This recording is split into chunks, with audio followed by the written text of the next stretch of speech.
Hi, I'm Wal Galbraith. I'm a part of the Ray White South Coast Group, and this is your South Coast Snapshot for Week 4, 2023. Now, the snapshot is designed to give you a bite-sized breakdown of the real estate market overall, including local, regional and city-based information across Australia.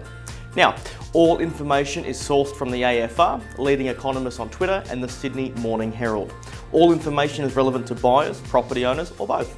The Reserve Bank lifted the cash rate from a rock bottom 0.1% in April last year to 3.1% now, and signalled further hikes could be ahead. This prompted bank economists to forecast peak to trough property price falls between 15 and 20%. Now, housing debt sits at 188.5% of incomes on RBA figures, compared to less than 50% in the 1990s. Home loan borrowers face the threat mortgage rates will rise by even more than official increases this year, as funding costs soar and banks repay $188 billion of emergency money borrowed from the Reserve Bank during the pandemic.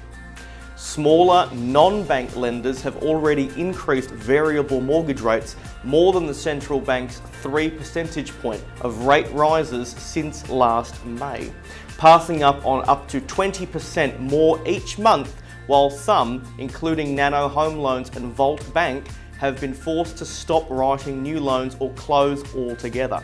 More signs of a shift in the rental market are emerging, with house rents falling in nearly 500 suburbs nationwide during the December quarter, after rents for both houses and units soared by a record 10.2% in the past year. Data from CoreLogic shows house rents in more than 1 in 6 suburbs nationwide have dropped in the past 3 months as rental growth eases for the second consecutive quarter. Now, Canberra was the weakest rental market, with more than 7 in 10 suburbs posting a drop in median rent, followed by Darwin and Hobart, with rents falling by 58.1% and 38.1% of all suburbs respectively. In Sydney, house rents across 18.3% or 93 markets have fallen during the same period, led by Bundeena in Sydney South with a 7.9% decline. Annual headline inflation jumped to 7.3%, and Black Friday pushed retail sales to an 11th consecutive record month in November, lowering the likelihood the Reserve Bank of Australia will pause interest rate rises. CPI inflation is back to an equal 32-year high after it dipped to 6.9% in October, according to the Australian Bureau of Statistics. The RBA is forecasting inflation to have peaked at about 8% in December. Retail sales surged 1.4%, the strongest result since January 2022, while a surprise revision to the October result from a 0.2% fall to 0.4% growth means sales grew every month in 2022 to November. The CPI boost was driven by home building costs, which were up by 9.6%, almost entirely due to a near 18% rise in material cost. Food and beverage costs were up by 9.4% and transport up 9%. As with the monthly inflation data from October, the latest inflation data is yet to capture the significant increase in household utility bills, which will be clearer when CPI for December quarter is released on January 25. New listings across Sydney, Melbourne and Perth tumbled by more than 22% each, while Adelaide and Canberra dropped more than 11%. In calendar 2022, fresh supply fell 27.5% nationwide and was down by 11.5% compared with the 5-year average, CoreLogic said.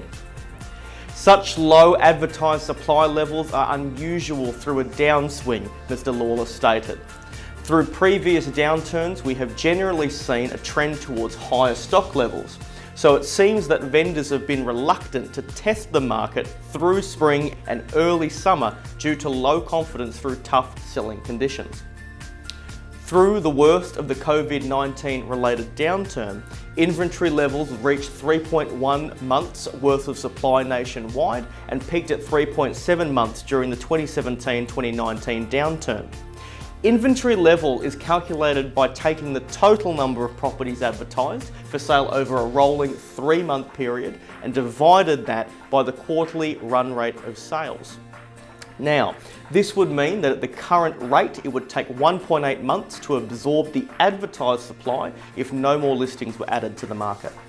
After a wave of collapses, residential builders face another tough 6 months as the sector absorbs a huge workload of uncompleted projects amid ongoing labour shortages. But conditions will start to improve from mid-year, according to Chief Executive of one of the country's biggest home builders.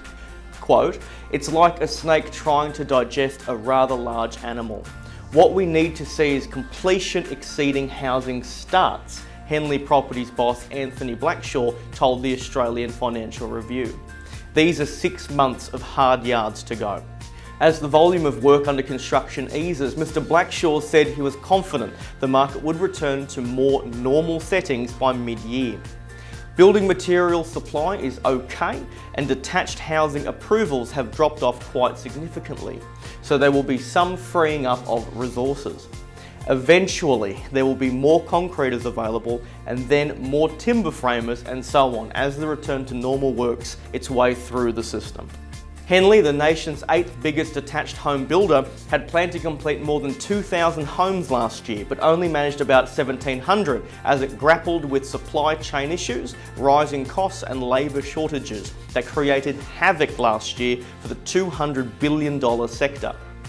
Home loan approvals fell at the fastest pace since the global financial crisis, and mortgage refinancing hit a record in November, according to the Australian Bureau of Statistics data released on Friday. Spurred by surging interest rates and expiring fixed-rate loans, refinancing rose to 8.2% to a record $19.5 billion, to be 20% higher in the year to November 30 as people shopped around for the best deal.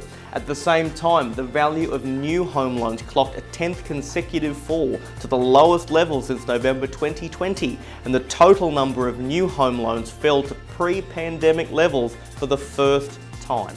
And here we are, right in the middle of our Ray White South Coast January auction event.